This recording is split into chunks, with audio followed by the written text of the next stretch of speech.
Manifesto హామీపైనే Pawan తొలి సంతకం. 2019లో ఇచ్చిన మాటను నెరవేర్చిన సేనాని. డిప్యూటీ సీఎంగా బాధ్యతల స్వీకరణ. తొలి రోజే సమీక్షలు, అధికారులకు టార్గెట్లు. 10 ఏళ్ల రాజకీయం. సినీ రంగ ప్రస్థానాన్ని కొనసాగిస్తూనే రాజకీయ రంగ ప్రవేశం. పైగా డిప్యూటీ సీఎం పదవి. ఏం చేస్తారు, ఎలా చేస్తారు?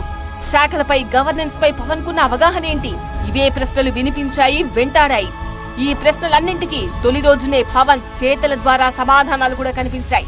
10 ఏళ్ల రాజకీయంలో పవన్ చెప్పిన మెయిన్ డైలాగ్ సమస్యలపై అధ్యయనం చేస్తున్నా అనేదే.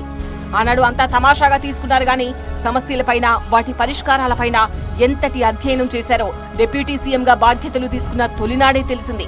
ప్రశ్నించడంలోంచే జనసేన పుట్టిందన్న పవన్ కళ్యాణ్ ఆ ప్రశ్నల్లోనే సమాధానాలు సైతం. అందుకే ఉపాధి హామీ పథకాన్ని వ్యవసాయానికి అనుసంధానం చేస్తూ తొలి సంతకం పెట్టారు డిప్యూటీ సీఎం కొణిదెల పవన్ కళ్యాణ్. 5 ఏళ్ల క్రితం 2019 మహిళా దినోత్సవం నాడు ఆంధ్రప్రదేశ్ ఆడపడుచులకు ఓ హామీ ఇచ్చారు పవన్ కళ్యాణ్. ఉపాధి హామీ పథకాన్ని వ్యవసాయానికి అనుసంధానం చేస్తానంటూ ప్రామిస్ చేశారు. గుర్తుపెట్టుకోండి, నా పేరు పవన్ కళ్యాణ్, మహిళా దినోత్సవం రోజున జనసేన ఇస్తున్న మాట ఇది అంటూ చెప్పుకొచ్చారు. అధికారంలోకి వచ్చాక 5 ఏళ్ల నాటి హామీపైనే, మేనిఫెస్టోలో పెట్టిన అంశంపైనే తొలి సంతకం చేశారు. దానికి సంబంధించిన నిధులను విడుదల చేస్తూ ఇచ్చిన మాట తప్పబోననే సంకేతాలు పంపించారు. ఇక గిరిజన గ్రామాల్లో పంచాయతీ భవనాల నిర్మాణంపై 2వ సంతకం చేశారు. బాధ్యతల స్వీకరణ రోజు సంతకాలతోనే సరిపెట్టలేదు పవన్. డిప్యూటీ సీఎం హోదాలో తన శాఖలపై ఐఏఎస్ అధికారులతో రివ్యూ చేశారు.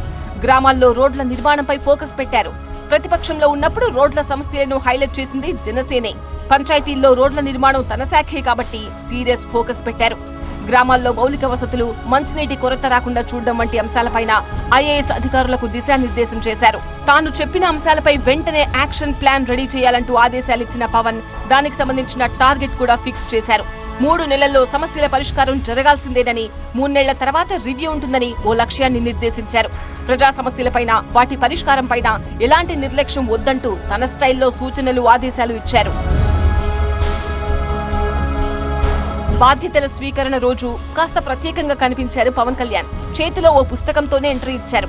ఇంత పుస్తకం అని ఆసక్తి అక్కడున్న చాలా మందిలో కనిపించింది.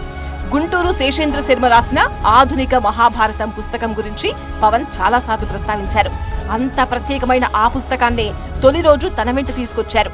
ఇక తొలి రోజు తొలి సంతకం కూడా చిరంజీవి భార్య సురేఖ ఇచ్చిన పెన్నుతోనే చేశారు. విజయవాడలోని తన క్యాంప్ ఆఫీస్ లో ప్రత్యేక పూజలు చేసిన తర్వాత వేద పండితుల ఆశీర్వచనాల మధ్య టైం చూసుకుని మరీ బాధ్యతలు స్వీకరించారు పవన్. డిప్యూటీ సీఎం హోదాతో పాటు కీలక శాఖలు అప్పగించారు సీఎం చంద్రబాబు.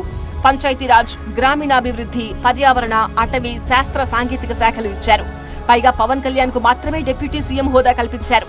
అధికారిక నివాసంతో పాటు క్యాంప్ ఆఫీస్ ను సైతం కేటాయించారు. పవన్ కళ్యాణ్ గౌరవం, హోదా ఎక్కడా తగ్గకుండా చూసుకుంటున్నారు సీఎం చంద్రబాబు. ప్రోటోకాల్ ఎక్కడా మిస్ అవ్వడానికి వీల్లేదని ఇప్పటికే ఆదేశాలిచ్చారు కూడా. అందుకే ఏపీలోని ప్రతి గవర్నమెంట్ ఆఫీస్ లో సీఎం చంద్రబాబు ఫోటో పక్కనే డిప్యూటీ సీఎం గా పవన్ కళ్యాణ్ ఫోటో కూడా కంపల్సరీగా ఉండాలనే ఆర్డర్స్ పాస్ చేశారు. పవన్ కళ్యాణ్ కోసం ప్రత్యేక కాన్వాయ్ రెడీ చేశారు. మొత్తానికి జనసేన కార్యకర్తలు, పవన్ అభిమానులు ఫుల్ హ్యాపీగా ఫీల్ అవుతున్నారు. 21 సీట్లకు తగ్గారన్న విషయాన్ని పూర్తిగా పక్కన పెట్టి పవన్ కళ్యాణ్ కు దక్కుతున్న హోదా, గౌరవాన్ని చూసి ఎంజాయ్ చేస్తున్నారు.